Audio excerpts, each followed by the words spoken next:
Hello, happy holidays. Welcome to the Genuine Ginger podcast. I'm your hostess, Mackenzie Quintada, and I'm glad to be here with you sharing the things that I have learned and am learning that have just helped me feel more fulfilled and have a more joy-filled life. So, sorry about last week. It just didn't happen. So that's all there is to it. I don't know. But I'm here this week. But there's a good chance that I might miss the next couple weeks with the holidays and whatnot. So I'm sure you understand, and I bet you probably won't be listening to podcasts anyways. So it probably is going to be totally fine. And today is even going to be probably pretty quick because I know that time is precious this time of year. It is Monday, December 9th, as I am recording this. So this will go out tomorrow, I think, tonight, whatever. And Christmas is in like 2 weeks, guys. 2 weeks and a day or two. We are hosting Christmas. My husband's family is all coming here. At least that's the plan right now, which I'm super excited about. And also a little bit stressed about, but I'm choosing to, just kind of focus on the day to day. I have my to-do list and just focusing on what I can do each day and not getting future tripping, which is where, that's where the anxiety and the stress comes from, and is worrying about things in the future that you literally have no control over because they're in the future. So just a little, note there that it's okay to, yes, you need to, kind of plan things as the best you can and then just take it day by day. And, but my biggest takeaway for you today is simplify.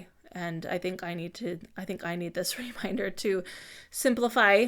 I think I shared briefly at the end of last episode, I think it was, a post that I had seen a couple years ago that was basically saying, like, if there's a tradition, a holiday tradition that you are that you're trying to carry on, and it is either leaving you stressed, one or many, right, holiday traditions, that is leaving you overly stressed or overly emptying your bank account, which is probably, causing even more stress, then like it's okay to say no. It's okay, like you don't have to continue that tradition or those habits or whatever it is. Like it's okay for you to say that's not going to be a part of my Christmas anymore. Or maybe it's just for this year,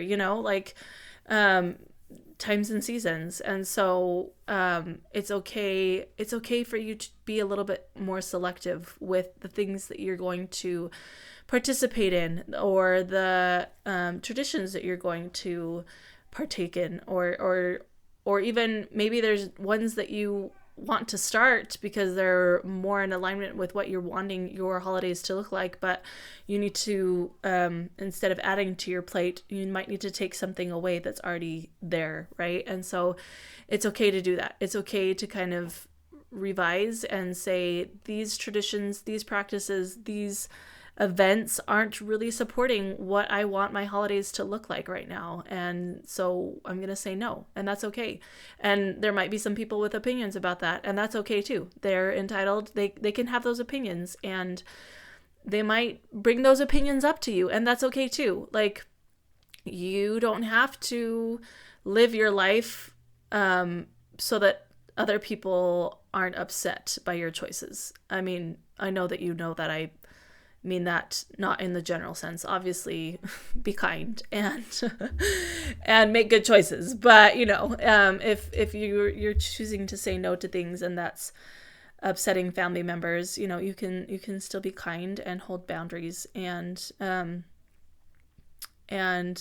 always pray that they know, that you love them still, and all the things. But I have felt we chose for Thanksgiving. Originally, we were gonna get together with a bunch of my family up in Utah, and we decided to just stay home. And there was a part of me that was worried, that might offend some family members, and but I knew that it was the right call for us, and so I, kindly just let them know what was that we had changed our plans, and they were, understanding, and maybe they had some feelings about it, and that's okay.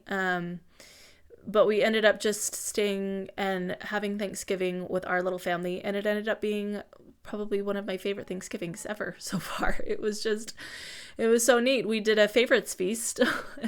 I'll share this real quick in case you like this idea. I love a good Thanksgiving dinner, right? But not if I'm gonna have to put it all on myself, and most of my family doesn't really, my kids are all 10 years and under, and so they don't fully appreciate all of the delicious food that comes from Thanksgiving. And so we just, everyone said one of their favorite foods, and we had everyone's favorite food. We had a feast of favorites, and it was so much fun. We had steak and pizza and mac and cheese and salad and pie and what else? French fries.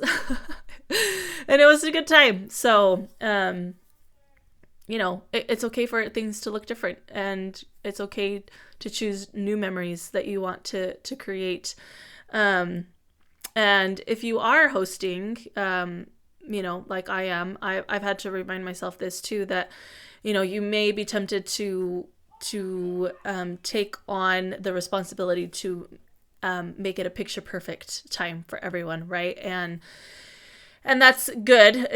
Of course you want to try to make it feel, let the spirit of Christmas be there, and just to everyone have a good time and everything.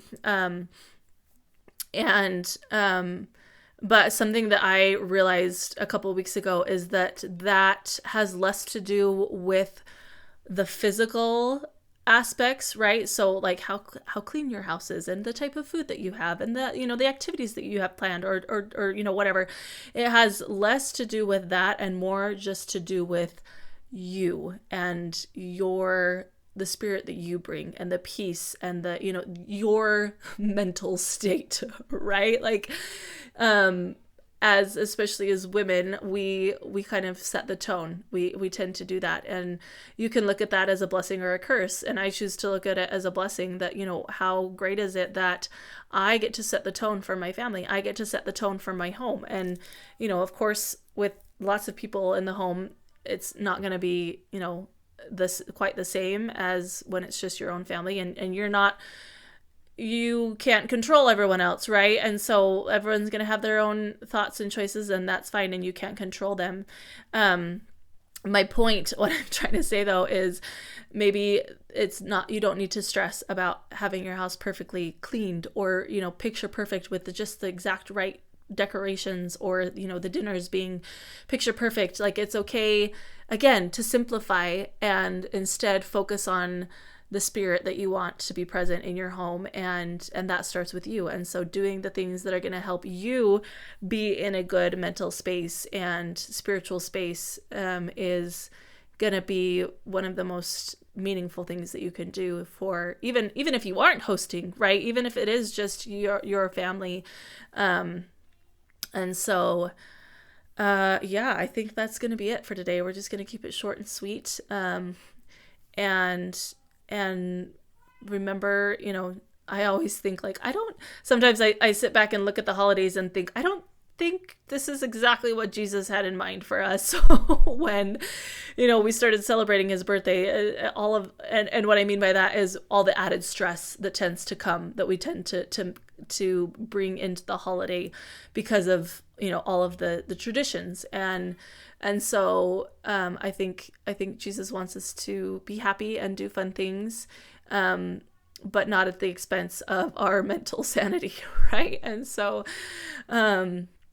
remember who we're celebrating and why we're celebrating, and let that be the focus, and let everything else just kind of fill in if it can. And if it can't, then maybe it's not needed. So thanks for being here. I'm probably just going to plan on saying we'll see you next year after New Year's, unless I get some time or feel some inspiration. Otherwise, we'll plan on that. And I love you lots, and Merry Christmas. Hope it's the best Christmas yet.